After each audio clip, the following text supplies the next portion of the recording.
Hello, everyone. Hopefully the slides will be moving along now.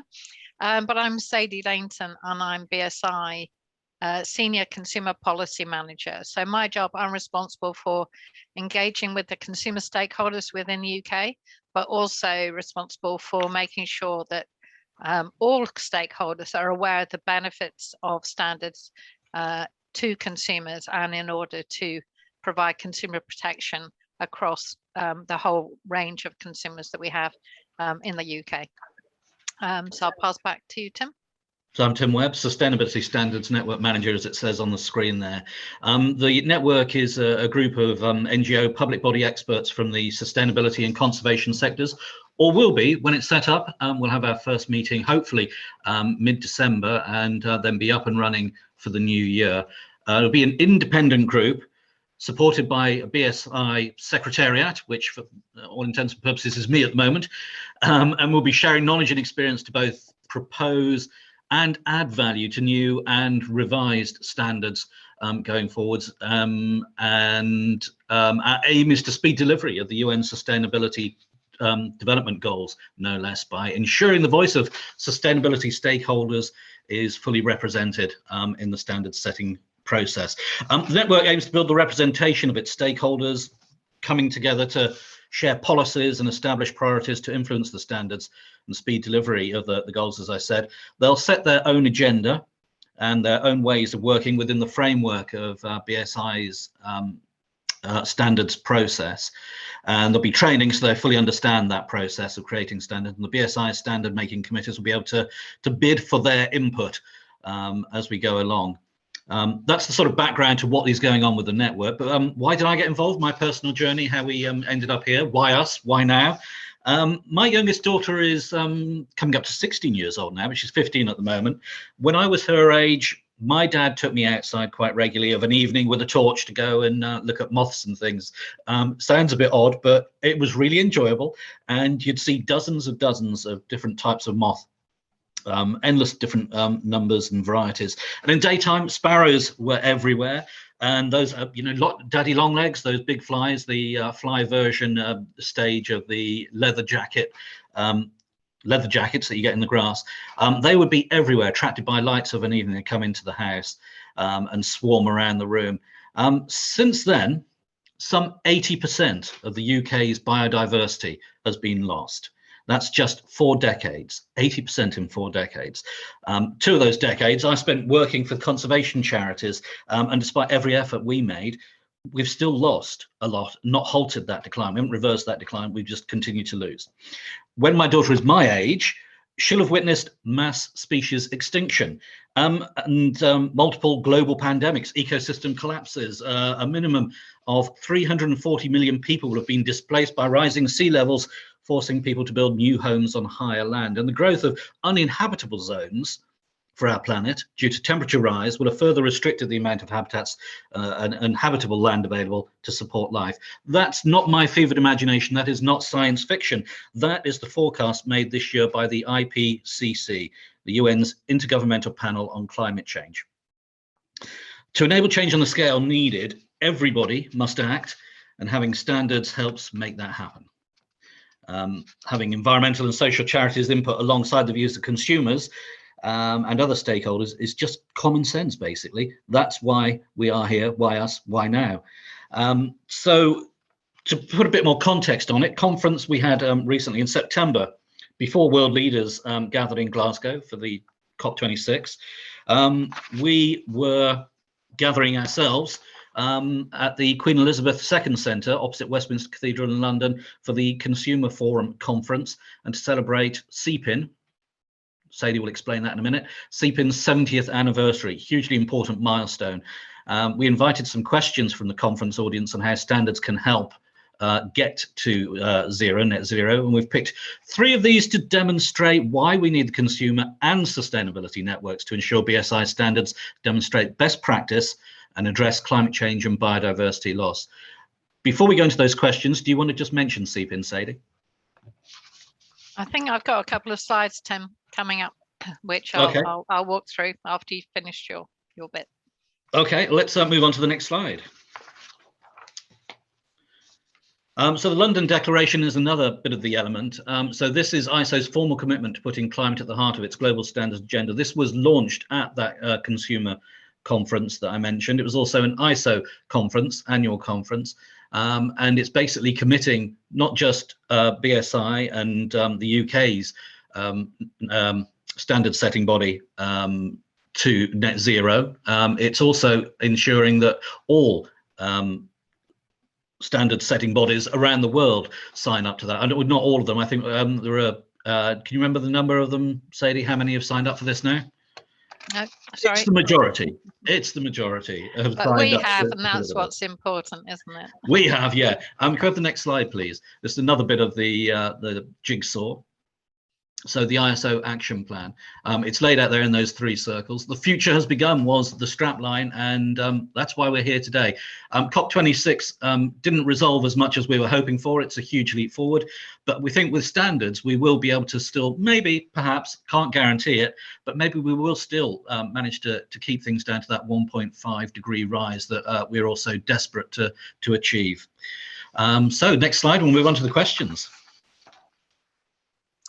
Okay, thanks. So I'm just going to follow on from Tim and tell you a little bit about speaking up for consumers and who the consumer stakeholder is.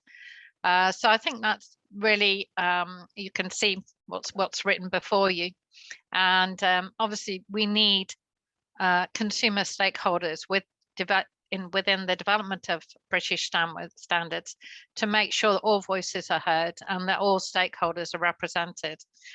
And you can see the definition here, and a consumer can be anyone buying, using, or impacted by. And I think that's really important because we've heard about the impact of climate change caused by developed countries on those countries in the global south have been hugely impacted, and consumer stakeholders, consumer organizations also represent those consumers. Next slide, please. So how do we go about that within British standards? The consumer stakeholder is one of those underrepresented groups. They're harder to bring together, similarly to the NGOs. So we have a couple of different ways of doing that. One is the Consumer Forum, and you can see there the members of it, and the people who are primarily interested in the consumer, in consumer rights, in consumer principles, and in consumer protection. So you can see there we have members from government, from BEIS, from OPSS, and consumer and competition. We have enforcement authorities, CTSI. We also have the regulators there. Then some broad consumer organizations that bring together the broad interests of consumers to protect their rights. And then we have some organizations that have a specific focus, and you'll notice that Energy Saving Trust who do have a specific focus on sustainability. Next slide, please. And why are consumers interested in sustainability? People often think of consumers as being only interested in the point of sale and only interested in getting the cheapest, best, most available item that they can reach. But actually the consumer's legitimate needs are defined in the UN Consumer Protection Guidance 2015. And I've just laid out here for you the principles by which we include these consumer rights within standardization. And you'll see there that the two important ones I've just highlighted, although they all have the same resonance, and that is safety. And so obviously the safety of consumers around the world, in the UK, but also and sustainability. And that's to make sure that the goods and services that are produced meet the needs of present, but without compromising the ability of future generations to meet theirs.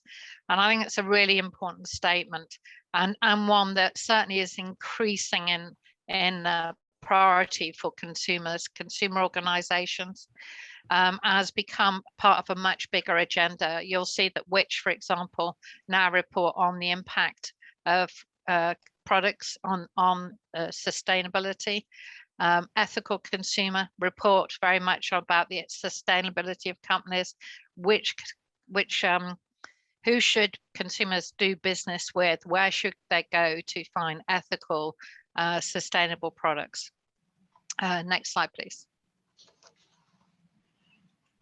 So I just wanted to come back to the conference that Tim spoke about. And obviously the reason that the Consumer Forum Conference had that title, Making Sustainability a Reality to Consumers, is exactly that. How can consumers engage and contribute towards net zero?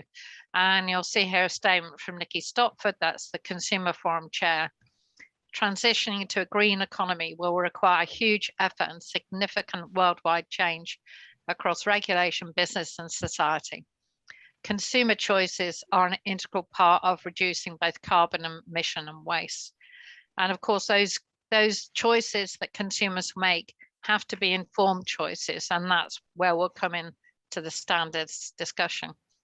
Next slide, please.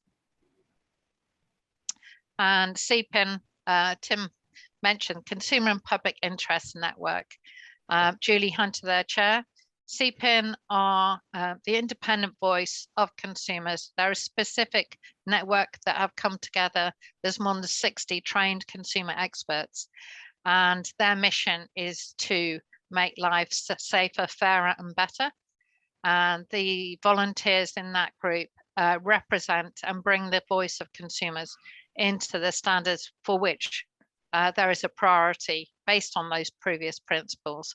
And obviously sustainability is one of the key priority areas for consumers. And as Julie states here, consumers need not just the information, but for it to be an easy choice. They need the infrastructure and the framework in place as well.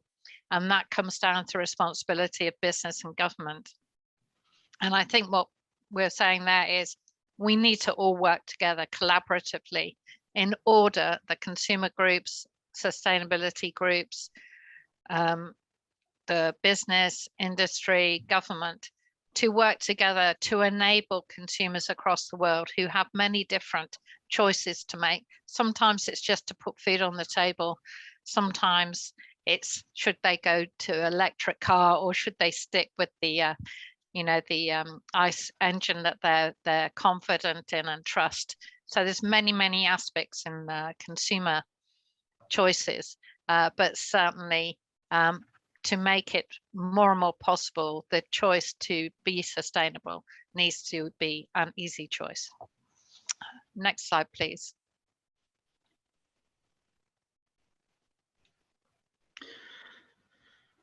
And I think, Tim, you've sort of spoken earlier about the network and what it's delivering. Did you want to add anything before we move on to the questions? Well, that sums it up there largely. A network to ensure sustainable development is embedded in standards, delivering best practice and adding pace to the race to zero. Says it's much more succinctly than I did at the beginning when I was waffling on a bit. I've been trying to add a couple of bits to the chat, but I don't seem to be able to access that, so apologies. On a housekeeping front, if you do have any questions, please do raise your hands and we'll get your microphones unmuted. You are welcome to ask questions as we go along, particularly at the end. We've got 3 questions we wanted to cover from the conference, the consumer conference we've been talking about, just to sort of demonstrate the sort of importance of both consumers and sustainability to standards. Yeah, please do get involved. We'd love a bit of interaction, and quite a few of you have just joined us, so that's fantastic. Let's go to the next slide. A bit more evidence to back up what was said earlier. Sorry, yeah, I thought we were going to the questions. I've forgotten which slides we'd got lined up. Let's, if you've all had a chance to read that one, we'll move on to the next. Question 1, this is it. So, is climate change a consumer and consumption-led problem? And I think probably Sadie is perfectly positioned to answer this one for us. Okay, but well, I'll be interested in your answer as well, Tim, having posed the question. And as Tim said, look, do use the chat and do stick your hand up at the end of the questions if you want to add anything. We want people to hear a range of discussions and range of opinions in this. So don't be shy and do put your hand up, and then our lovely tech person will unmute you and put your video on as well if you're brave. So is climate change a consumer and consumption-led problem?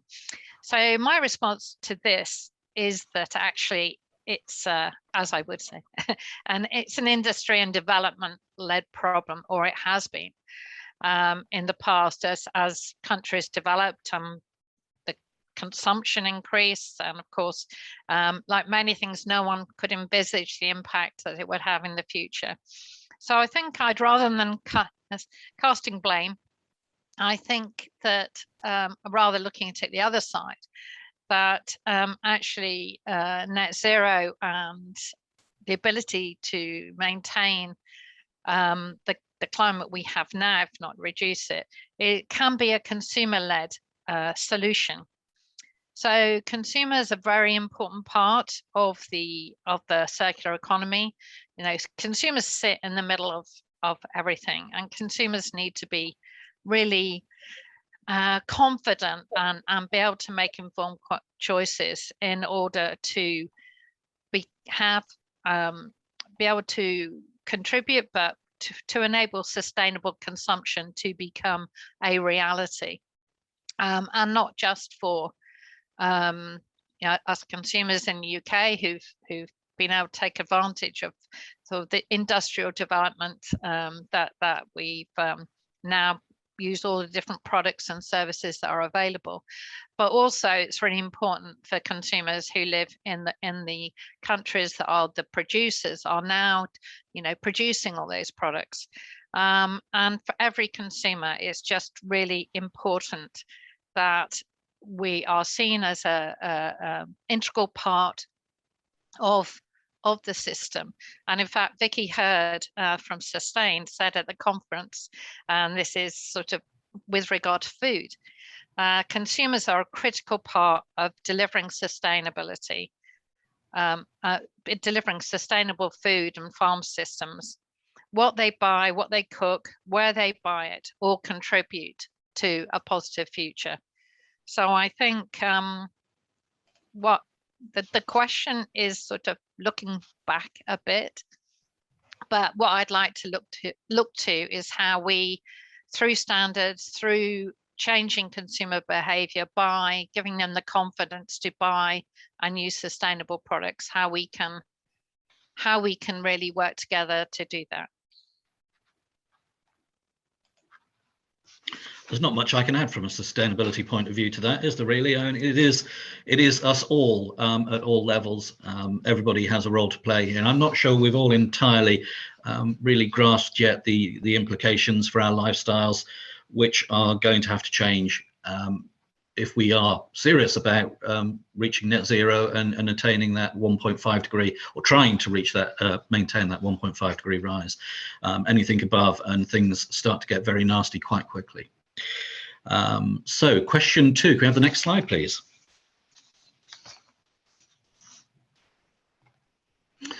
How essential is it for consumers to be involved in developing sustainability standards? Well, from a sustainability point of view, I, of course, would say standards can help support behavioural change, but consumer involvement is not essential, as you need to consider just the science of sustainability. Sadie? Well, I think that's a very brief. I might ask you to substantiate that a bit, Tim. But obviously people don't, or in general, people may not think about consumers being an essential part when you're talking about, for instance, plastic and powder pellets, and a standard that will look at how do you reduce the amount of waste when you're producing plastic powder and pellets from plastics. Why would consumers be interested in that, and why would they have a position? Whereas in fact, those plastic powders and pellets, from two perspectives: one, they're used to make bags for life, and consumers want to know, if they're investing in bags for life, that there's minimum waste at the beginning of the process. Consumers are also concerned about the environment they live in, so we want to have a voice in any production plants, the way that business behave when you live in their community, button cell batteries. And not only are consumers concerned about more electric cars, we're also concerned about where the lithium is coming from. Is it being mined in war-torn areas? Is it having a negative impact on the society or the community of consumers living in other countries? And equally in the UK, we hear about new coal mines or HS2. Consumers are very concerned about how development and industrial development and business impacts them, their communities, and their everyday lives. And so it's really important that consumers can be part of those sustainability standards, and not just from a sort of watching what goes on perspective, but also because consumer behavior is really important and really impacts the way products are used.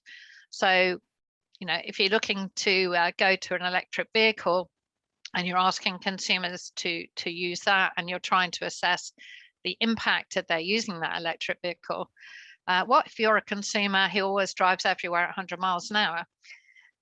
As opposed to the consumer who's driving at 40 miles an hour and using less energy? What about the consumer who is producing their electricity still through coal-fired stations versus a consumer who's buying electricity that's been produced through renewable energy? So there are so many factors where consumers can actually make a huge difference in the way that those standards are implemented and taken up, that for me it's an essential part of the process. Yeah, hands up, I was being terribly glib earlier, and I make no apology for that, because we do really need to make the case for consumers in standards. Yeah, true sustainability has the three pillars supporting it: the environmental impact, the social impact, and the economic impact. And you can't just look at those alone. You need all three, and the consumers add an extra depth to all three of those, I think. So let's agree, we both agree, and yeah, people and planet together, we need the combined views to move forward. Speaking of which, question 3. Next slide, please. Eating less meat is clearly a priority. Is meat farming truly sustainable? And if so, what's the cost implication for consumers?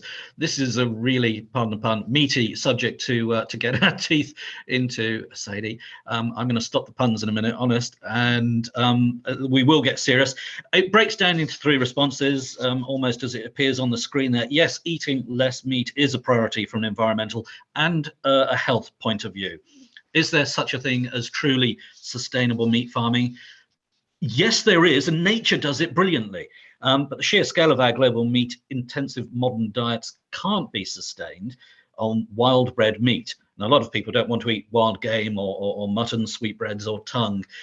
So it's not entirely sustainable as it exists at the moment. Small-scale mixed farming, nature-friendly farming, agroecology, whatever you want to call it, has been proven to work, and indeed the RSPB successfully runs a commercial farm in Cambridgeshire on those principles. They grow crops, have some livestock, manage the land sympathetically to boost wildlife, and they have increased the wildlife on their farm.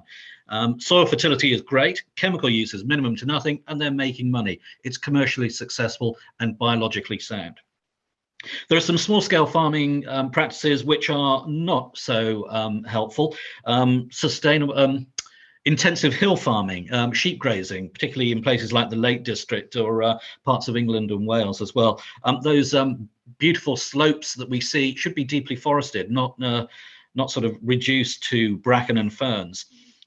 Farming is sustainable where it's in sympathy with nature.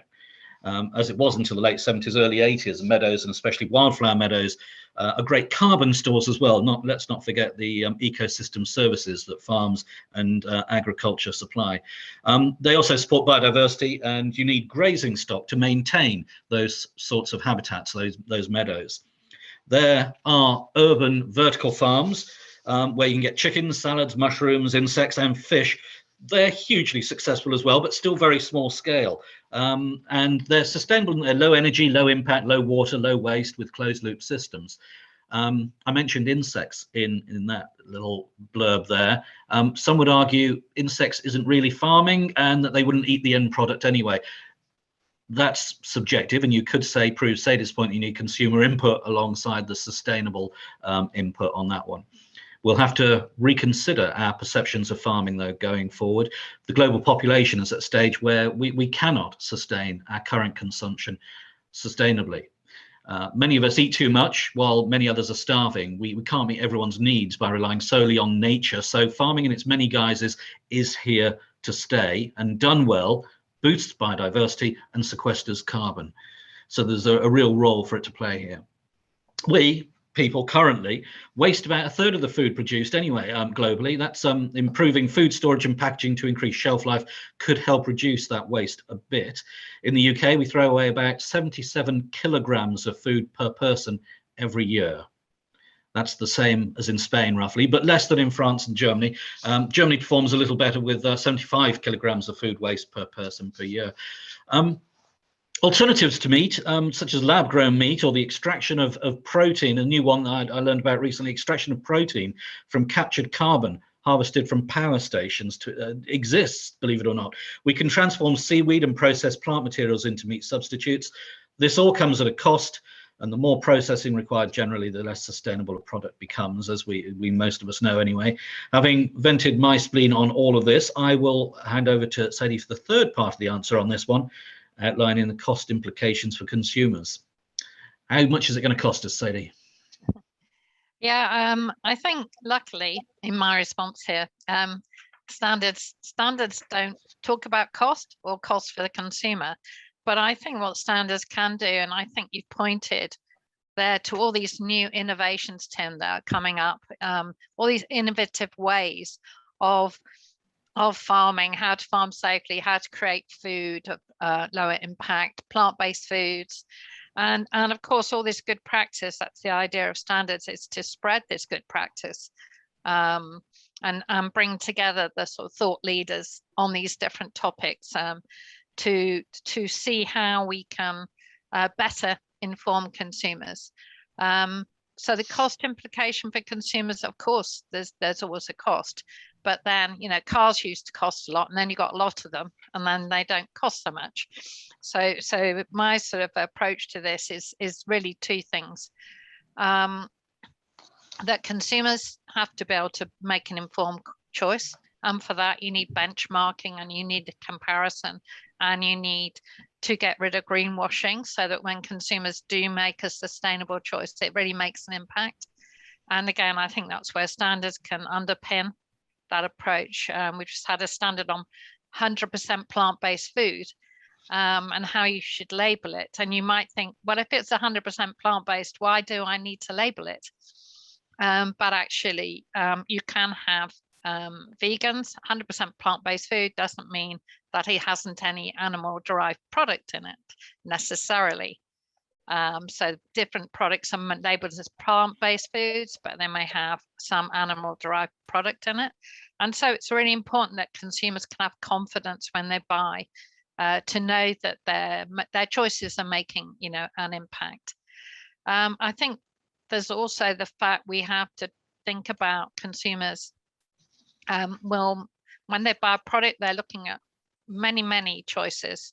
I mentioned earlier sort of maybe how much they can afford, how accessible it is, but also different consumers have different practices. It may be cultural, or it may be religious, that they need to or want to choose certain foods produced in a certain way, or from different provenances.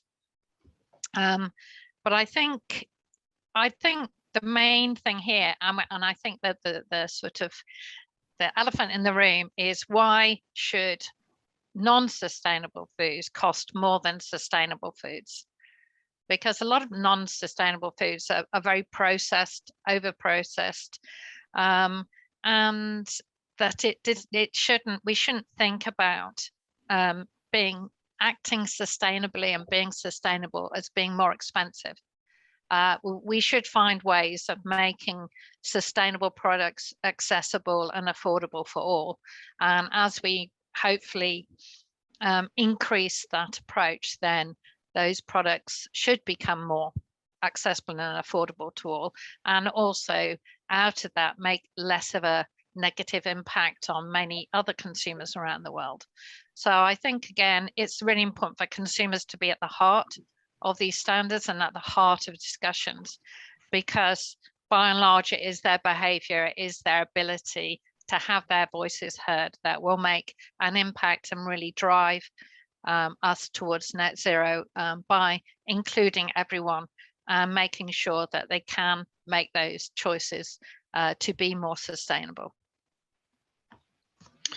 Thank you. That sums up our presentation, and we're going to open the floor for a few questions. I can't see any hands up at the moment, so do remember virtual hands. Yeah, we do. I think we've got one question in Q&A. I don't know, Richard, if you're wishing to put your hand up and come and speak within the session. Otherwise, I can. Yep. Okay. So can we unmute Richard Collin, please, and even have the video on if that's okay. I'm hoping that's the right way around of doing it. Otherwise, I'll start reading the question. Sadie, hi, can you hear me? Oh, there you are. Yes, hello, I can Richard. hear you. Sorry. Good afternoon. Good afternoon, everybody. I'm not sure how I'd put my video on, but there you go. I'd be happy to if I could. If I knew, do I just need to do it through the normal way? But I believe so. Yeah. I think. Oh, can we get the video up running? Well, let's press on the question. So. Yeah, Richard, you said you'd asked this in an earlier session, but do you want to ask your question, and we'll go from there. You can just introduce yourself, Richard, and then.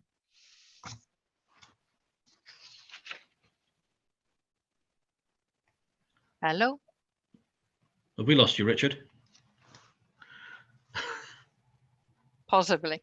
Okay. Well, Richard's question was, as he said, he'd asked it a bit earlier.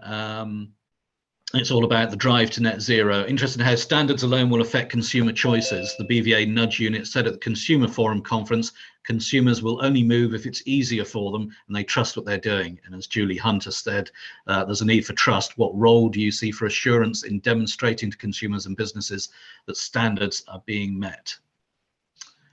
Yeah. Oh, Richard, now we have you.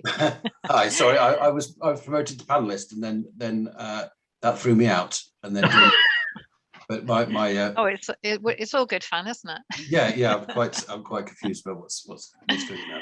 But anyway, not to worry. So yeah. you've read the question out anyway. Yes. This goes back to the discussion at the Consumer Forum conference, which is really interesting. I don't know where my hands are. Which is really interesting about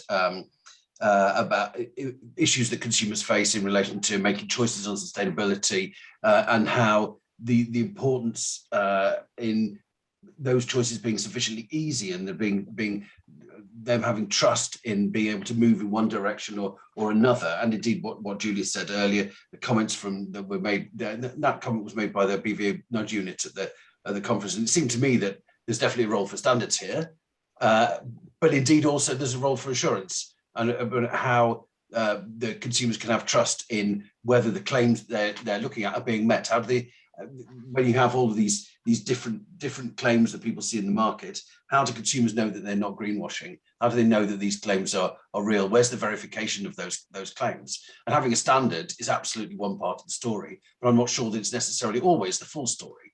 I'm not saying that necessarily assurance accreditation is the answer every time, but I think there's definitely a place for assurance in what we're talking about in this conversation with regard to net zero. And so my follow-up question, which I was going to send, was about, are we going to have a conversation with, are you following up with the Consumer Forum? Are we going to have a conversation that the UCAS can be involved in as well, talking about how standards assurance can help in this area, because we're really keen to be involved in that as well.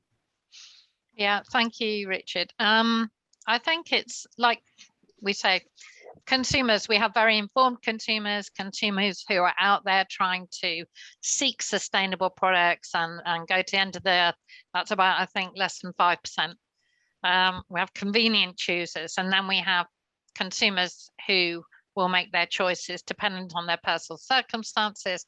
Could be they only buy things they like are pink, you know. I mean, consumers are funny animals. So definitely there's a need for assurance for consumers to know that when they read a claim or they say a product says it meets a certain standard, that it really does do that. Because as we've seen with online sales, online products, when consumers find out that the review is false, or when it finds out that the claim is untrue, this will lose their confidence in buying sustainable products. There's different ways to say of assuring. Consumers do tend to think that if claims are made and stamps are put on them and logos are put on them, that they mean something.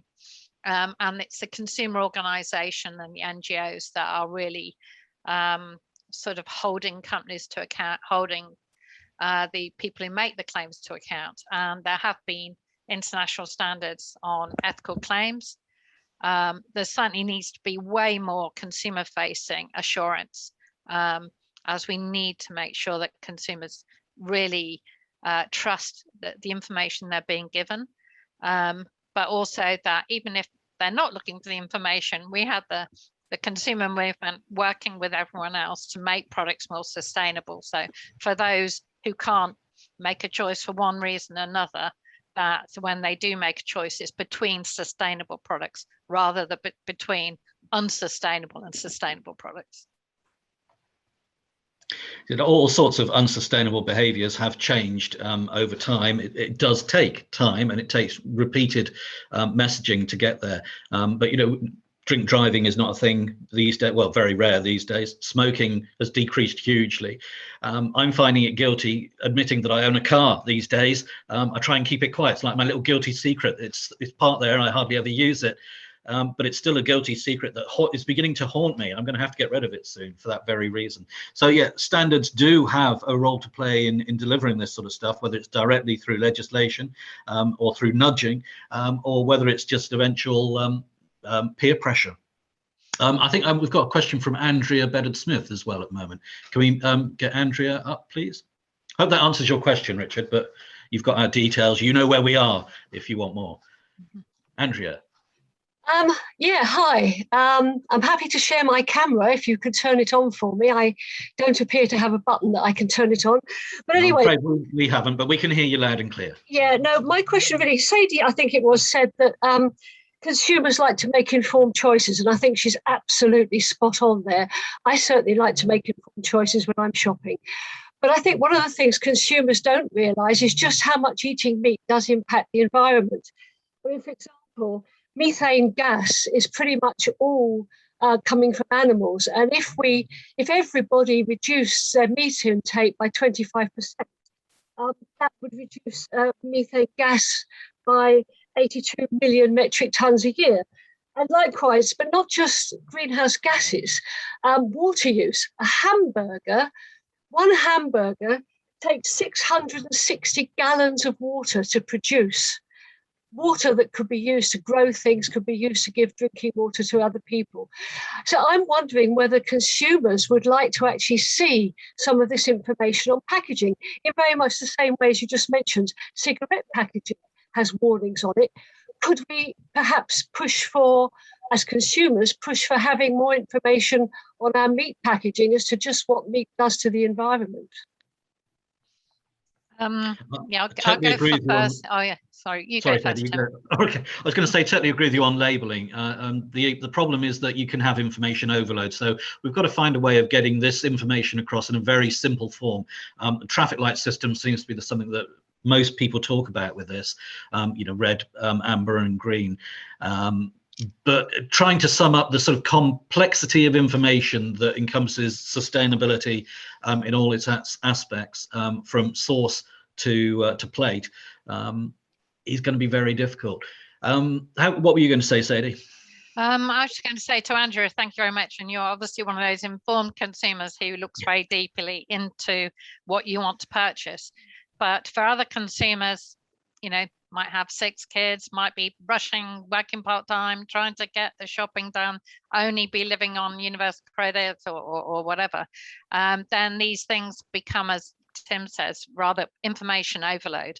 So we have to take sort of responsibility. I think the businesses that produce the meat, the retailers that sell it, the government, all the other stakeholders, we need to take responsibility between us to enable that choice for consumers to be an easy choice if they don't have the interest or depth of time to look into products that you do.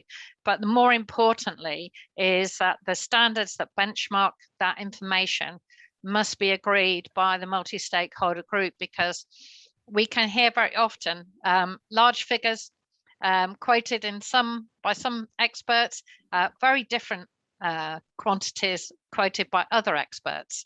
The recent report, someone criticized that the amount of water that cows used was actually worked out on the amount of rainfall on that particular field, and that, you know, not all the rain went to the cows, some of it went in the ground, you know, so there's many different ways of measuring things. And what we need to do is make sure we find consensus between all those different stakeholders to make sure that the benchmark is correct.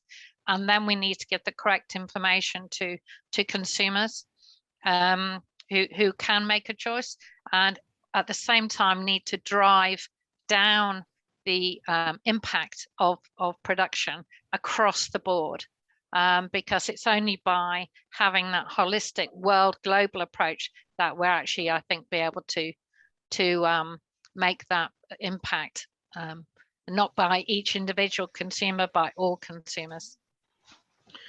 Thank you. We've completely run out of time. It's amazing how quickly 45 minutes can slip past. Thank you all for your time and for attending. And if you do have any questions, our email addresses are in the chat there, so you've got a chance to quickly grab those before we say goodbye and shut down the page. So thank you. Sadie? Yeah, thanks very much, everyone. As Tim says, do come back and chat. We thought we'd have a bit of a different session, and hopefully you've all enjoyed hearing kind of what's happening and why we think we both need to be, the stakeholders both need to be involved in the development of British standards. Thank you. Bye.